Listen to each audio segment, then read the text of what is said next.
आपके घर आई थी तो बहू, भाभी, दुल्हन न जाने कितने नामों के साथ बुलाई जाती थी। ये सुनकर के वो मन ही मन मुस्कुराई जाती थी। घर के सारे लोग उसी के भरोसे रहते थे। शायद इसीलिए अंग्रेजी में हम उसे हाउसवाइफ कहते थे। कुछ ही दिनों तक उसने दुल्हन होने का आनंद जिया, फिर झाड़ू, पोछा, बर्तन, चूल्हा, चौका, इन सब ने उसको जकड़ लिया। रोज हमारे लिए नाश्ते से लेकर खाने तक कुछ खास रखना, हमारी लंबी उम्र के लिए न जाने कितने उपवास रखना। कुछ महीनों बाद किलकारी गूंजी तो सारे ख्वाब सजे।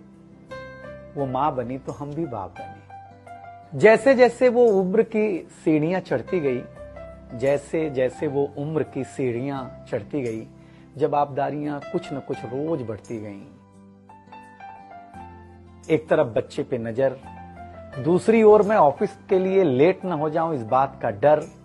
सब कुछ बराबर हो, कुछ रह न जाए, और इस बात पर भी ध्यान कि गैस पर रखा हुआ दूध कहीं बह न जाए। घर वालों की फरमाइशों का चूल्हा जो एक बार चलता, घर वालों की फरमाइशों का चूल्हा जो एक बार जलता, तो कब सुबह, कब शाम, कब रात हो गई उसे पता ही नहीं चलता। इन व्यस्तताओं के बीच समय का चक्र कुछ इतना तेजी से चला, मुन्ना कब मनोज हो गया, मुन्नी कब सुमन, पता ही नहीं चला। अब तक जो था प्यार, अब उसने अपना नाम बदल करके रख लिया था तकरार। बेटी को लेकर के कहना कि कुछ ज्यादा ही मन बढ़ा रखा है, तुम्हारे प्यार ने इसको सर पे चढ़ा रखा है। अब तो वो मुझे भी देने लगी थी ताना, अब तो वो मुझे भी देने लगी थी ताना, ऑफिस में ही रहा करो ना, 2-4 घंटे के लिए घर के आना। शादी के इतने दिनों बाद भी आज भी हमें सुनना पड़ता है कि न जाने कौन सा पाप किया था जो आपके साथ ब्याह किया था। और ये तो रोज की थी कहानी, कितना जोर से कहना कि घर के सारे सदस्य सुन लें कि एक दिन बीमार होती हूं ना, तो एक दिन बीमार होने पर किसी को कोई देता नहीं है 1 गिलास पानी, लेकिन जैसे ही उसे आपके तबीयत खराब होने का होता आभास, आकर के बैठ जाती थी आपके पास।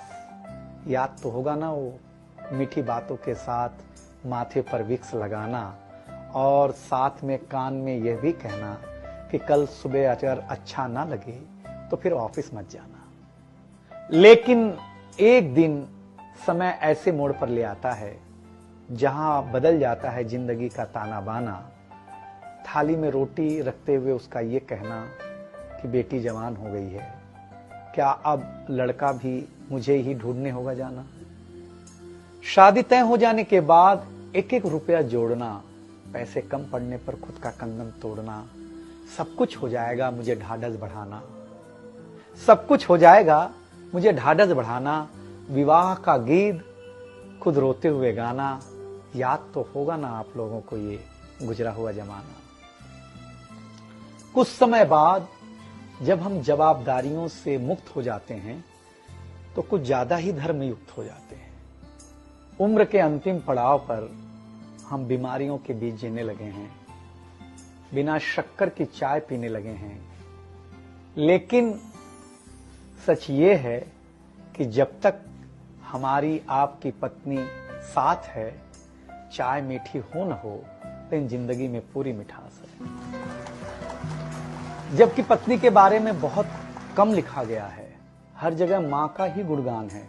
मैं मानता हूं कि मां महान है, लेकिन आपके जीवन में आपकी पत्नी का भी महत्वपूर्ण योगदान है। तो आपसे निवेदन इतना सा है कि आप अगर घर पर हों या घर पर जाएं तो अपनी पत्नी का हाथ हाथ में रख करके संतोषानंद जी का लिखा हुआ एक गीत गाएं कि तू धार है नदिया की, मैं तेरा किनारा हूं, तू मेरा सहारा है, मैं तेरा सहारा हूं। आंखों में समंदर है, आशाओं का पानी है, जिंदगी कुछ भी नहीं, तेरी मेरी कहानी।